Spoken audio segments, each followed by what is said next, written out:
I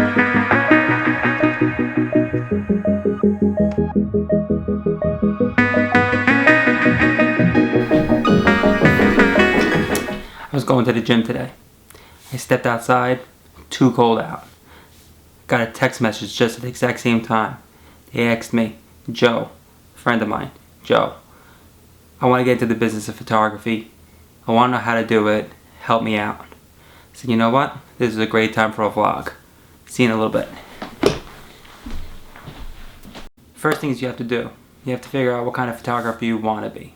There's portrait photographer, there's landscape photography, there's what I'm doing right now is real estate photography and wedding photography. There's events, there's business headshots, amongst many other things. You have to figure out what kind of photography you want to do. I did a lot of research. I'm still doing a lot of research. Great way to do that, books. Try to figure out what you want to do.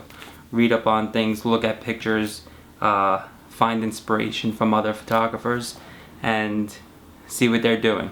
Okay, the next thing you have to do, you have to invest in some kind of equipment. It doesn't have to be the best. Camera, most important thing, other than lighting. I'll get into lighting in a minute. Cameras. You can go as expensive as you want or as cheap as you want. There's point and shoot cameras, which is great for vlogging. If you're going to do events, weddings, anything like that, you'll want to get something a little bit more expensive. The quality's better, the quality's there.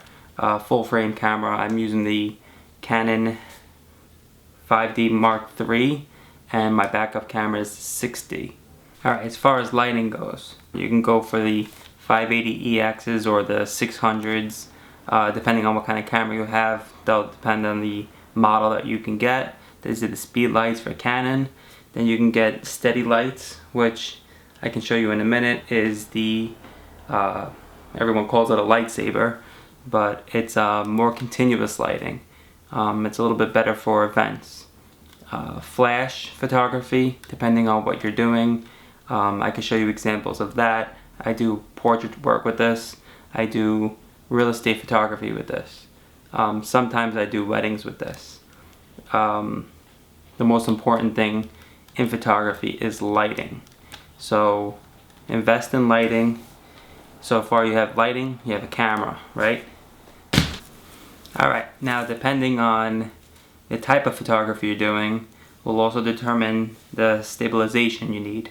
In this case I'm holding up my monopod. This is great for event photography. You can do sporting events.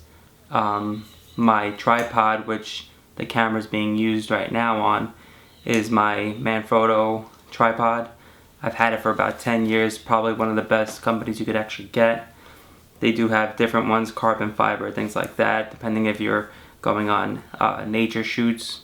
It's a little lighter, but in this case, my real estate photography, I don't need to get lighter. I'm going from my car to the real estate shoot. Not that crazy. So, tripod, very important depending on, again, what you're shooting. Real estate photography, I'm taking bracketed photos, so you need to be on a tripod. The image is most likely going to be between a second or a half a second long, just to get more light in, as combined with, where the hell did I throw it? My flash. So with a second long exposure plus the flash filling up the room, you're gonna get a really nice photograph. Don't throw your flash because it could break. But anyway, again, stabilize your camera. So you have a camera, you have lighting, you have stabilization, which are the tripods, monopod, anything like that. Now, most important thing, one of the most important things, computers.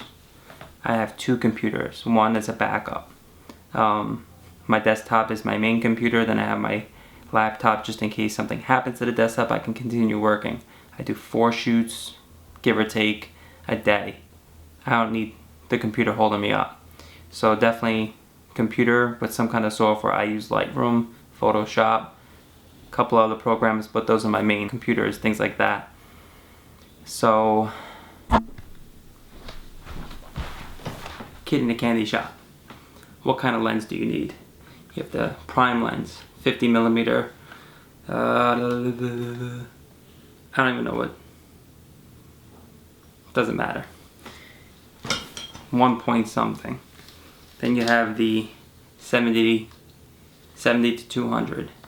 This is an f4 lens. Great for events. Then you have the 24 to 70.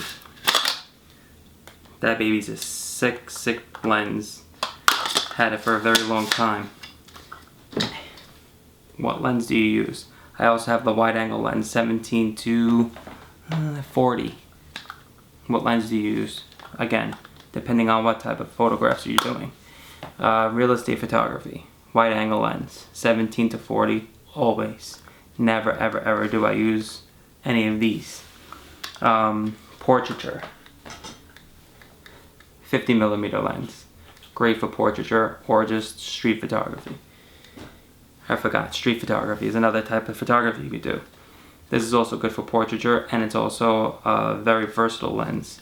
You can go wide angle, you can go to 70 millimeter, 2.8 lens, fixed. So when you zoom in and out, it stays 2.8. Very good lens.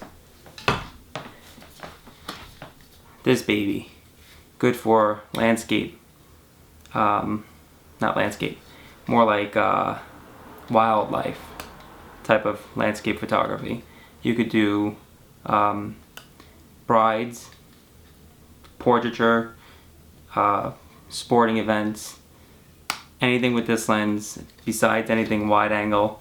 This is a great lens because the bulk on this, it's only a f4 lens, but it's a great lens for that. You zoom 200 millimeter, you focus on the person, great flash or lighting. Never go wrong with this lens.